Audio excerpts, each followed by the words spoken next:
Bismillahirrahmanirrahim. Alhamdulillahirabbil alamin. Wassalatu wassalam ala asyrafil anbiya wal mursalin Sayyidina Maulana Muhammadin wa ala alihi wa sahbihi ajma'in. Qala al-musannifu rahimahullah wa nafa'ana bi'ulumih. Yang keenam, menjaga dua tangan. Maka engkau jaga kedua tanganmu daripada memukul seseorang muslim dan daripada mencapai sesuatu yang diharamkan atau menyakiti sebarang makhluk Allah, dan engkau jaga pula daripada mengkhianati amanah atau simpanan orang,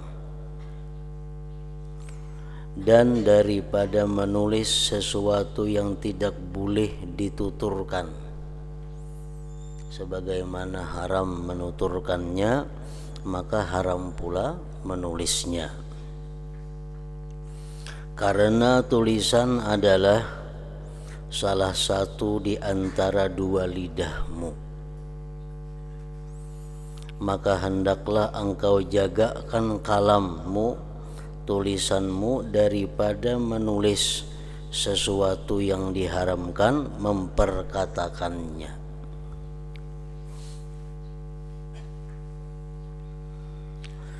Yang ketujuh, menjaga dua kaki. Yang terakhir daripada anggota 7 yaitu adalah dua kaki. Dan hendaklah engkau pelihara kedua kakimu daripada berjalan ke tempat yang diharamkan, ke tempat maksiat, atau berjalan menuju kepada sultan yang zalim, atau berjalan ke tempat atau ke rumah penguasa pemerintah yang zalim. Berjalan menuju kepada sultan yang zalim itu tanpa ada darurat dan paksaan adalah maksiat yang besar.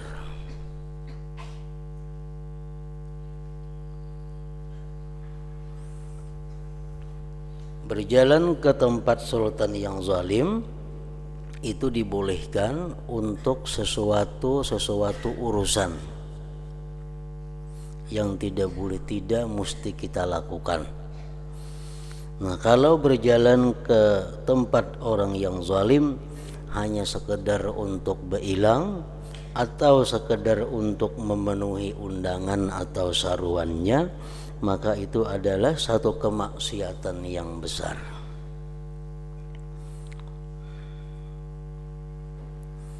Karena yang demikian itu,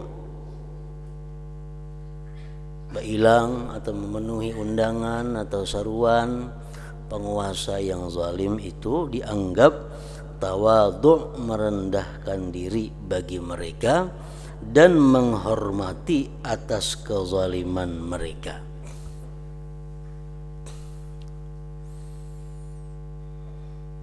Sedangkan Allah menyuruh kita supaya berpaling daripada orang-orang yang zalim. Seperti firman-Nya, wala tarkanu ilal ladzina zalamu fatamassakumun nar. Maksudnya, dan jangan engkau condong hati kepada orang yang zalim. Jadi jangankan kita berjalan berilang ke tempat orang yang zalim, hati saja cenderung memihak saja sudah hati kita cenderung kepada orang yang zalim tadi, itu sudah merupakan hal yang dilarang oleh Al-Quran. dan jangan engkau condong hati kepada orang yang zalim. Nanti kamu akan disentuh oleh api neraka. Fatamassakumun nar. Apatah lagi kalau perjalananmu menemui sultan yang zalim itu untuk meminta sesuatu daripadanya. Apalagi kita ke tempat penguasa yang zalim itu untuk meminta sesuatu dunia daripada mereka. Tentu lebih lagi daripada sekedar ziarah bailang atau sekedar memenuhi seruan mereka. Maka ini jelas dikira mengusahai yang haram. Jelas sudah itu mengusahai yang haram. Dan Rasulullah sallallahu alaihi wasallam pernah bersabda, "Man tawadha'a li ghaniyyin salihin dhahaba thulutha dinihi." Artinya, siapa yang merendahkan dirinya kepada orang kaya yang saleh karena kekayaannya, maka telah hilanglah 2/3 daripada agamanya yang ada di dalam dirinya. Misal kita kedatangan orang kaya, lalu kita berdiri menyambut kedatangannya, itu termasuk daripada tawadhu li ghaniyin ngarannya. Nah, jadi ini hadis kita cermati, siapa yang merendahkan dirinya kepada orang kaya yang saleh. Ini kaya orangnya, saleh lagi. Kita hormati dia karena kekayaannya itu sudah menghilangkan roh agama di dalam diri kita 2/3.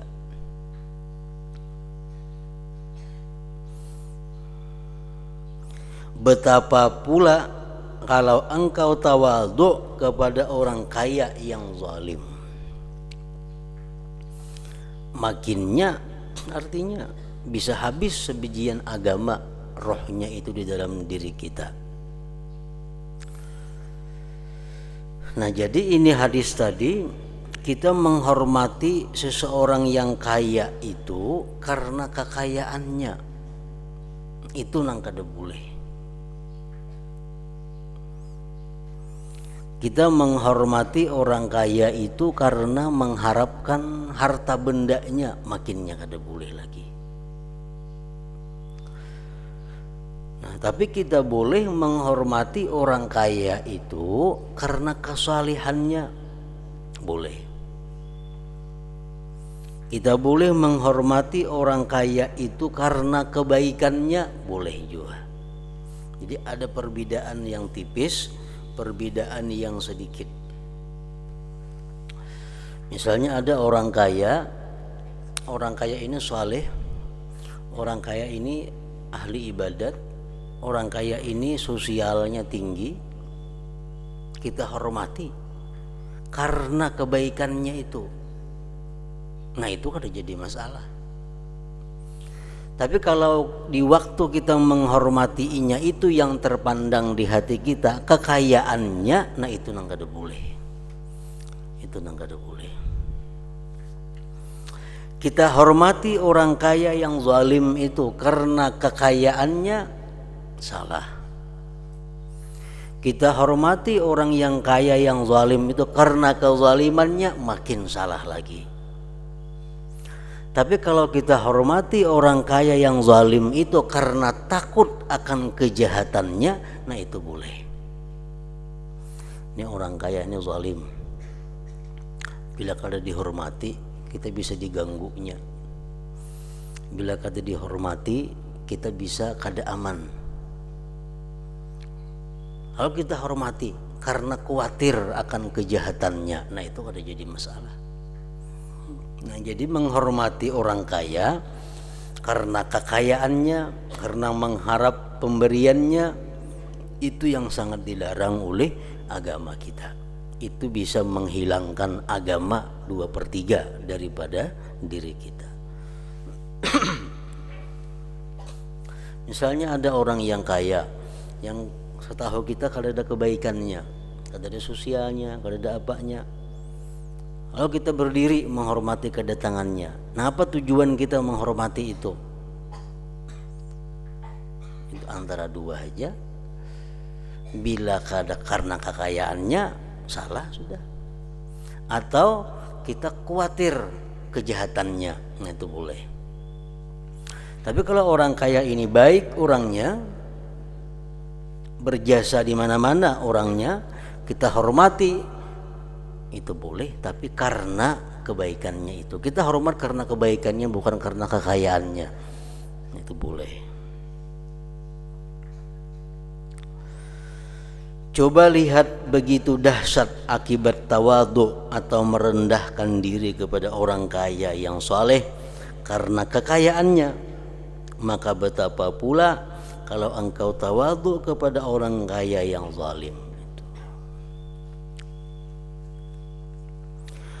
Ringkas kata, segala gerak lakumu dengan anggotamu adalah merupakan nikmat daripada nikmat Allah yang diberikannya kepadamu. Maka hendaklah engkau jangan menggerakkan satu pun daripada anggotamu untuk melakukan sebarang kemaksiatan. Tetapi sebaliknya hendaklah engkau pergunakan segala anggotamu untuk mengerjakan ketaatan kepada Allah Subhanahu wa ta'ala.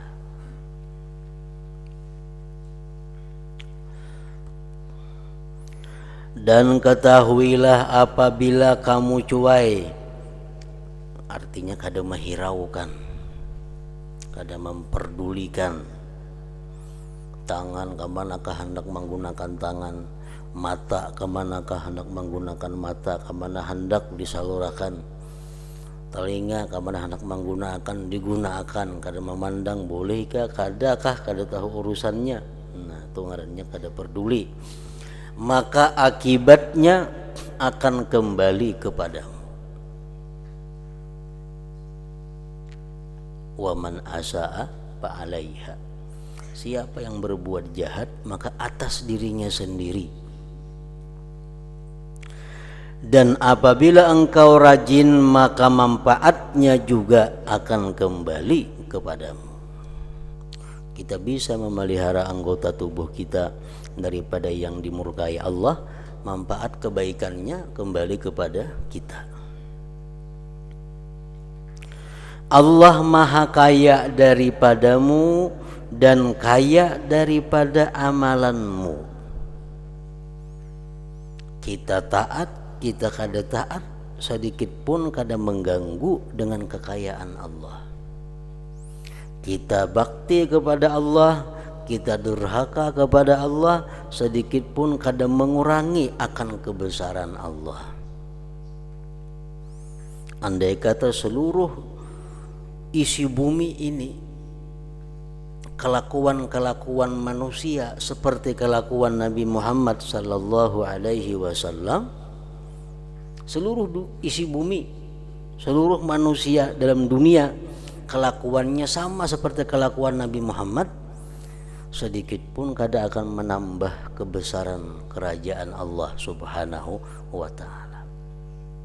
Andai kata seisi bumi ini kelakuan manusia seperti Abu Jahal, seluruh manusia kelakuannya kayak Abu Jahal, sedikit jua pun kada akan mengurangi kebesaran kerajaan Allah Subhanahu wa ta'ala. Karena Allah kada berhajat dengan baik buruknya kita. Yang berhajat itu adalah kita seorang, kita sendiri. Allah maha kaya daripadamu dan kaya daripada amalanmu. Tetapi setiap orang akan bertakluk pada hari kiamat nanti, bergantung pada hari kiamat nanti dengan amalan yang dikerjakannya di dunia ini.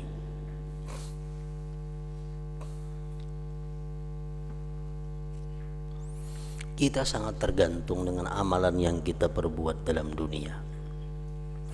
Maka jangan sekali-kali engkau berkata, Allah itu Tuhan yang maha mulia lagi pengampun, Ia mengampuni dosa-dosa hamba yang berbuat maksiat. Jangan sekali-kali berucap seperti itu. Allah itu maha pengampun, Allah itu kada apa-apa mau kita maksiatkah, taatkah Tuhan itu kada apa-apa. Allah itu maha pengampun, seluruh dosa kita akan diampuni Allah. Kalau kita minta ampun, nah jangan sekali-kali diucapkan macam itu. Allah itu Tuhan yang maha mulia lagi pengampun, Ia mengampuni dosa-dosa hamba yang berbuat maksiat. Jangan sekali-kali berkata seperti itu. Karena ucapan seperti itu adalah ucapan yang benar. Ucapannya bujur, tetapi mempunyai tujuan yang salah, mempunyai maksud yang salah. Allah itu maha pengampun, Allah itu maha kasih, Allah itu maha penyayang lawan kita, Allah maha cinta kepada kita. Wadud, Allah maha berbuat baik kepada kita. Nah, sifat-sifat Allah seperti itu jangan digunakan untuk memberanikan diri kita berbuat maksiat. Itu salah tujuannya. Padahal sifat-sifat seperti itu, Allah pengampun, Allah penyayang, Allah maha menutupi keaiban seseorang, Allah maha pemurah, Allah maha ini. Itu sifat-sifat Allah sebenarnya diucapkan untuk menambah kecintaan kita kepada Allah Subhanahu wa ta'ala. Itu tujuannya. Kita misal di kampung kita ada tutuha kampung, anggaplah pembakal umpamanya. Pembakal itu orangnya pemurah, pembakal itu orangnya pengampun, pembakal itu orangnya pemaaf, pembakal itu orangnya pemberi, pembakal itu orangnya macam-macam. Nah, apakah kita mengetahui sifat-sifat itu lalu kita wani lawan pembakal itu? Kita ambillah harta sidin pemurah juga. Kita sambati je sidin karena sidin pengampun juga. Apakah macam tujuannya? Kada macam itu. Orang menerangkan bahwa sidin itu kaini agar kita supaya simpati lawan sidin, supaya kita cinta lawan sidin. Ujung-ujungnya cinta itu adalah sama aja taat, menjunjung kepada perintah orang yang dicintai dan menjauhi larangan orang yang dicintai. Nah, jadi ucapan-ucapan seperti tadi kalau tujuannya salah, kada usah diucapkan. Ada hadis yang mengatakan di ujung kitab Ihya Ulumuddin juz pertama tentang istighfar, disebutkan hadis bagaimanapun seorang manusia itu berbuat dosa, kalau dia ingat kepada Allah maka Allah ampuni dosa-dosanya. Nah, kita berbuat dosa, selesai berbuat dosa kita ingat kepada Allah, Allah ampuni dosanya. Nah, hadis itu bukan mendorong kita berani kepada Allah, bukan hadis itu untuk membuat kita maksiat kepada Allah. Kalau kita ingat lawan Allah, karena bukan itu tujuannya. Tapi hadis itu tujuannya agar hati kita itu bertambah cinta kepada Allah Subhanahu wa ta'ala.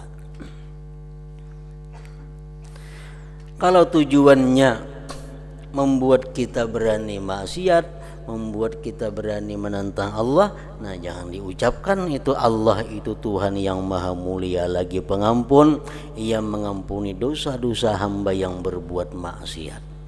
Karena ucapan seperti itu adalah ucapan yang benar tetapi mempunyai tujuan yang salah.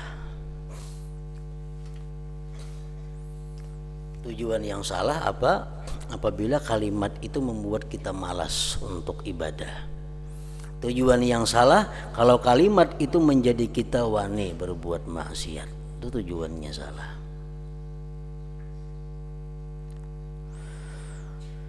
Orang yang memperkatakannya, orang tuh mengatakan Allah tuh pemaaf, dosa kayak apa aja generalnya kalau minta ampun dimaafi Allah.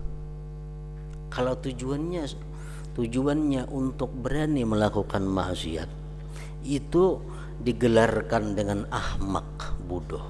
Itu orang bodoh yang berpendapat seperti demikian. Seperti gelaran yang telah disebutkan oleh Rasulullah sallallahu alaihi wasallam dalam sabdanya, al-kayyisu man dana nafsahu wa amila lima ba'dal maut wal ahmaq man atba'a nafsahu hawaha wa tamanna 'alallahil amaniya.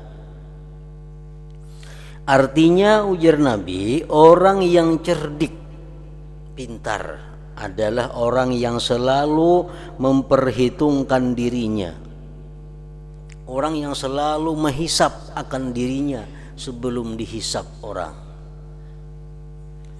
dan ia suka beramal untuk bekalan sesudah mati. Itu yang pintar. Sedangkan orang yang ahmak, bodoh, ialah orang yang selalu mengikutkan hawa nafsunya dan hanya banyak berangan-angan kepada Allah Ta'ala, berangan-angan untuk mendapatkan kebahagiaan di akhirat dan pengampunan, tetapi ia tidak mau beramal atau bertobat. Allah tuh pengampun aja dosa kita, tapi kadang mau bertobat. Nah, itu Nabi mengatakan orang ahmak, orang bodoh, orang yang berharap masuk surga hari kiamat, mengharapkan dapat kenikmatan Allah di akhirat, tapi kadang mau beribadah. Nabi mengatakan ahmak itu orang.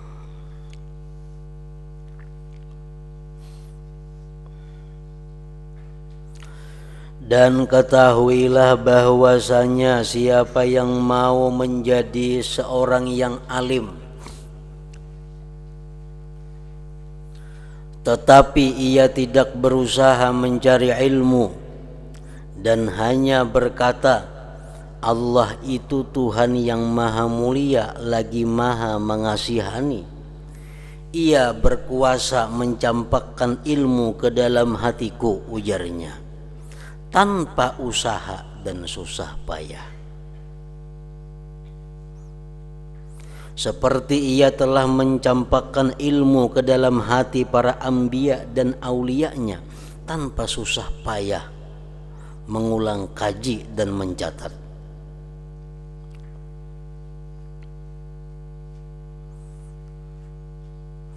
Kada perlu menuntut ilmu agama.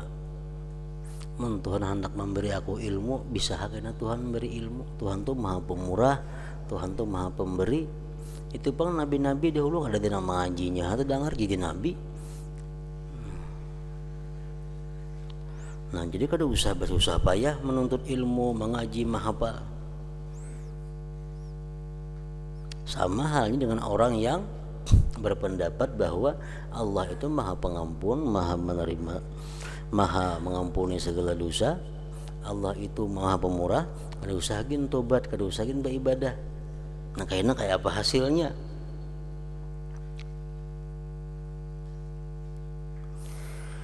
Maka orang yang berkata demikian tadi sama halnya dengan seseorang yang mau mendapatkan harta kekayaan lalu ia meninggalkan usaha, ia tidak mau bertanam atau berniaga, bahkan ia duduk saja dalam keadaan menganggur sambil berkata Allah itu Tuhan yang maha mulia lagi maha mengasihani, dan baginya segala khazanah perbendaharaan yang ada di langit dan yang ada di dalam bumi, dan ia berkuasa menunjukkan aku akan sesuatu perbendaharaan daripada perbendaharaan harta sehingga aku tidak perlu berusaha.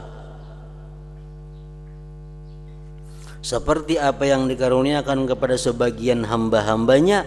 Maka apabila engkau dengar perkataan kedua orang ini, sudah tentu engkau menganggap bahwa orang yang berkata itu adalah orang yang bodoh, dan sudah tentu engkau akan menguluk-ulukannya.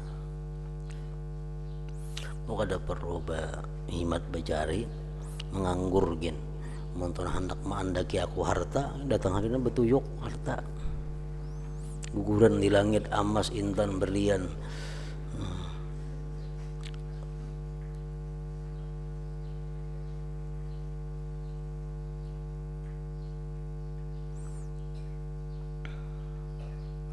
Nah, orang yang berkata seperti itu pasti kita anggap dia bodoh dan kita menguluk-ulukannya. Meskipun apa yang mereka sifatkan tentang kemurahan dan kekuasaan Allah Ta'ala itu adalah sesuatu yang benar. Nang diucapakan itu bujur. Tuhan tuh maha pemurah, bujur. Tuhan mempunyai perbendaharaan harta-harta di mana-mana, bujur. Tuhan kuasa memberikan aku rezeki yang berlimpah ruah walaupun aku guring kada berusaha, bujur juga itu. Nah, cuma sifat-sifat yang seperti itu bukan mendorong kita untuk menganggur, bukan. Tetapi sifat-sifat seperti itu adalah mendorong kita untuk berusaha dan bertawakal kepada Allah Subhanahu wa Ta'ala dan mengharap karunia-Nya. Nah, kita bekerja, kita berusaha mengharapkan karunia Allah, bertawakal kepada Allah, itu tujuannya daripada sifat-sifat Allah yang disebut tadi. Bukan tujuannya untuk supaya kita menganggur kada berusaha, bukan itu.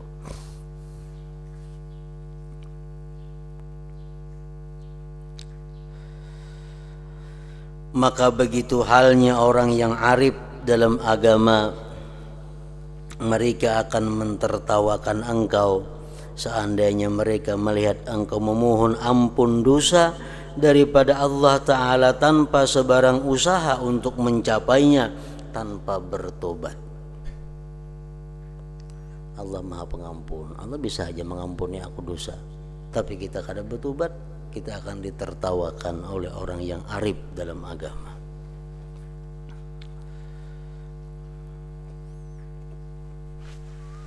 Bukankah Allah telah berfirman di dalam Al-Quran, wa an laisa lil insan illa ma sa'a. Maksudnya dan bahwasanya tidak ada sesuatu yang dapat diperoleh oleh seseorang itu kecuali sekedar usahanya. Dan Allah Ta'ala berfirman lagi, innama tujzauna ma kuntum ta'malun. Maksudnya hanya saja kamu akan dibalas oleh Allah mengikut apa yang kamu lakukan. Dan firman-Nya lagi, innal abrara lafi na'im wa innal fujjar lafi jahim. Maksudnya sesungguhnya orang yang baik akan dimasukkan ke dalam surga dan orang-orang yang jahat akan dimasukkan ke dalam neraka.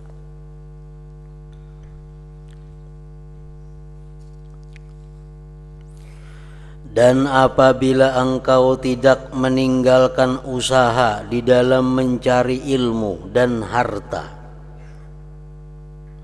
karena bersandar kepada kemurahan Allah Ta'ala,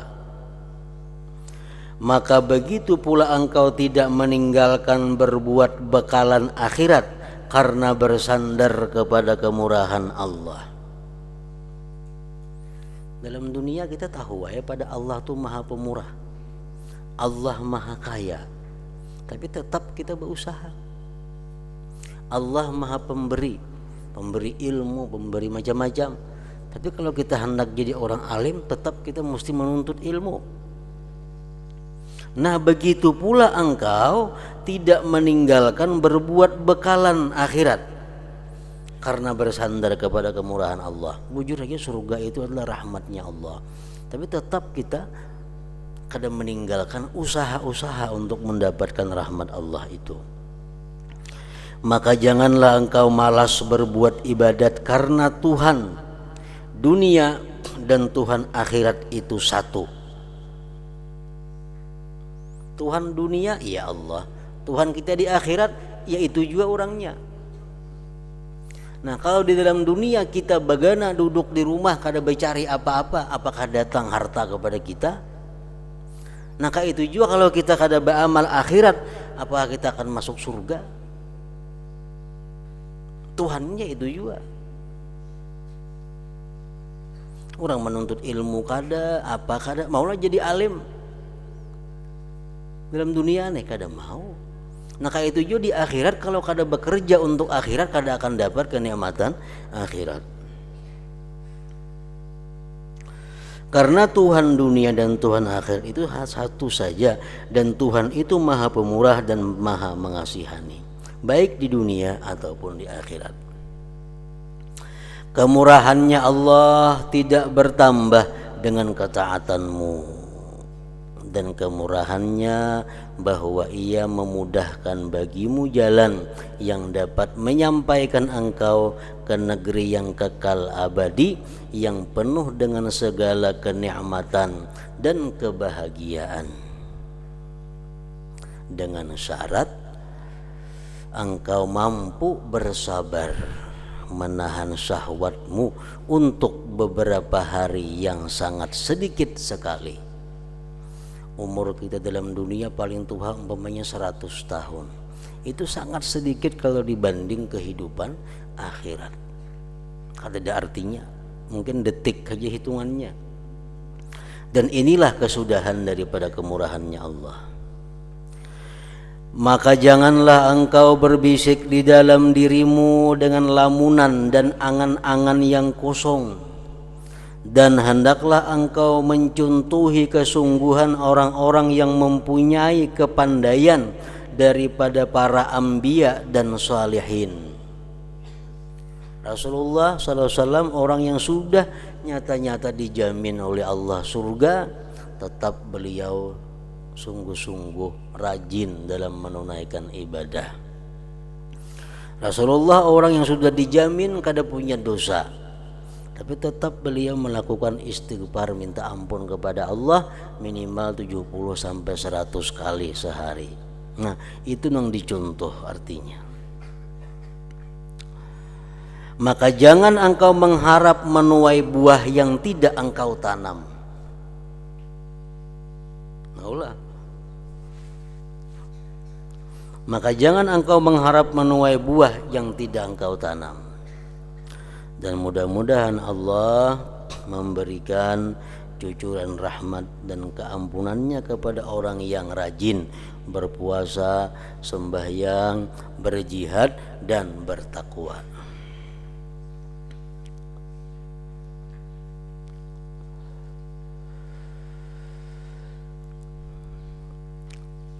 Ringkas kata, kesimpulannya, peliharalah anggotamu yang zahir daripada maksiat-maksiat yang telah disebutkan sebelum ini.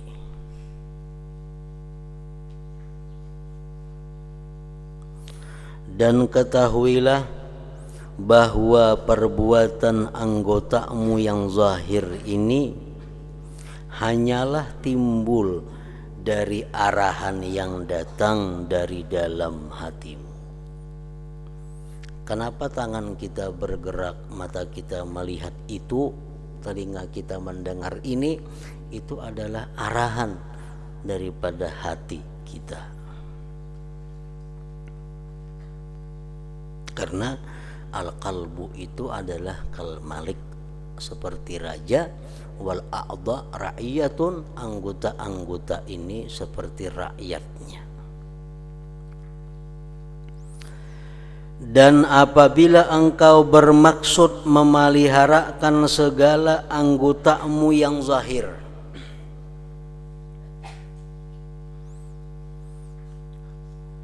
maka mulailah perbaikan itu dengan membersihkan hatimu. Orang nang katuju menggibah, menyembati orang, itu maksiat zahir dari mulutnya. Tapi itu maksiat zahir dari mulutnya adalah bermula timbul arahan daripada hati yang kotor. Kawakah kita mengurangi atau mengampihi gibah itu? Kada kawa, kalau kita kada mengetahui sebab dari mana datangnya si gibah itu. Gibah itu kita ambil contoh gibah. Bisa datang umpamanya dari sifat kesombongan. Orang yang sombong itu mudah menggibah orang. Nah, untuk menghilangkan gibah itu mesti diobati kesombongannya itu. Karena itulah akarnya sebab kita menggibah tadi. Jadi semuaan perbuatan maksiat yang zahir itu bertalian dengan hati yang kotor. Ghibah itu bisa datang daripada hati yang hasad, dengki. Nah, kita dengki lawan si fulan itu nah. Lalu mulut kita sangat mudah untuk menggibahnya, memfitnahnya, mengada-adanya. Nah, menghilangkan ghibah itu kada akan bisa kalau kita kada menghilangkan hasad yang ada di dalam hati itu. Karena mulut ini adalah rakyatnya hati. Mulut anggota zahir, rakyatnya hati. Maka mulakanlah perbaikan itu dengan membersihkan anggotamu, membersihkan hatimu, dan inilah yang dinamakan dengan takwa batin. Takwa hati.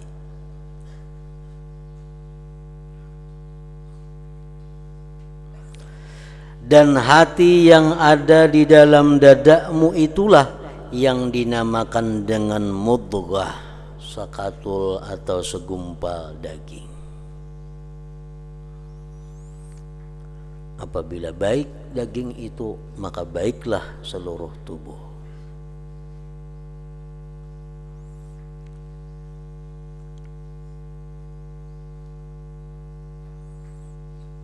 Macam dikisahkan dalam Manhajus Sawi, dahulu kita pernah baca tuh, seseorang ini menyuruh budaknya sembelih kambing.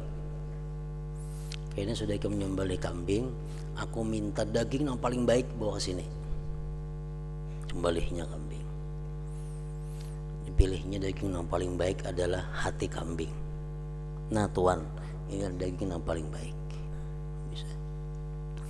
Berapa hari kemudian si tuan menyuruh pulang, wahai budak sembelih kambing, aku minta hati yang paling buruk, minta daging yang paling buruk bawa sini. Sembelihnya kambing, di antaranya hati juga. Tuan, semalam aku minta lawan ikan daging yang baik, ini juga diunjuk. Aku minta lawan ikan daging yang paling buruk, kenapa ini juga diunjuk dagingnya? Hati juga. Nah, ujar si budak itu, inilah wahai Tuhan, apabila ini baik, maka baiklah seluruh daging yang lain-lainnya. Bila yang jahat ini, maka jahat jugalah seluruh daging-daging yang lainnya. Nah, itu segumpal daging tadi hati.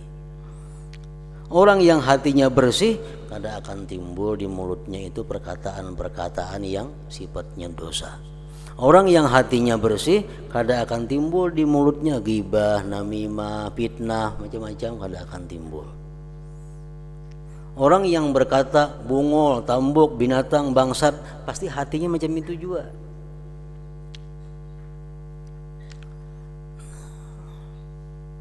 Orang yang berkata bungol, ikam ini bangsat, nah, inya badahulu sudah bangsat badahulu tak keluar jadinya. Nah, orang yang hatinya kada bangsat kada akan mengeluarkan kata-kata bangsat, bungol, tambuk itu. Inya hatinya hibak lawan bangsat, bungol, tambuk, lalu tak keluar.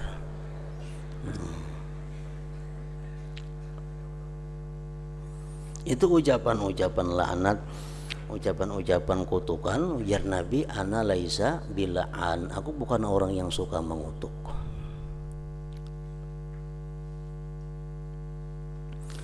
Dan hati yang ada di dalam dadamu itulah yang dinamakan dengan mudghah, sekatul daging yang apabila ia baik maka akan baiklah seluruh anggotamu, dan apabila ia rusak maka rusaklah seluruh anggotamu.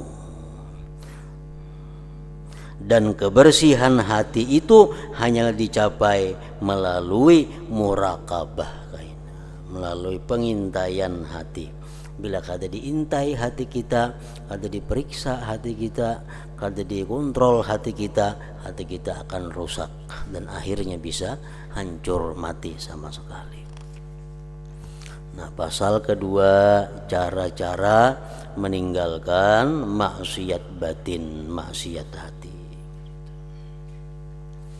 Ya hadratin Nabi sallallahu alaihi wasallam, al-Fatihah.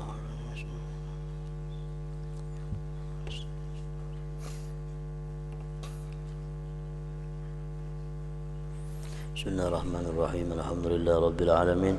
Allahumma salli wa sallim ala sayyidina Muhammad wa alihi wa sahbihi ajma'in. Allahumma ighfir lana ma akhta'na wa ma tahammadna wa ma asrarna wa ma a'lanna wa ma asrafna wa ma anta a'lam bihi minna. Antal muqaddim wa antal muakhir, la ilaha illa anta.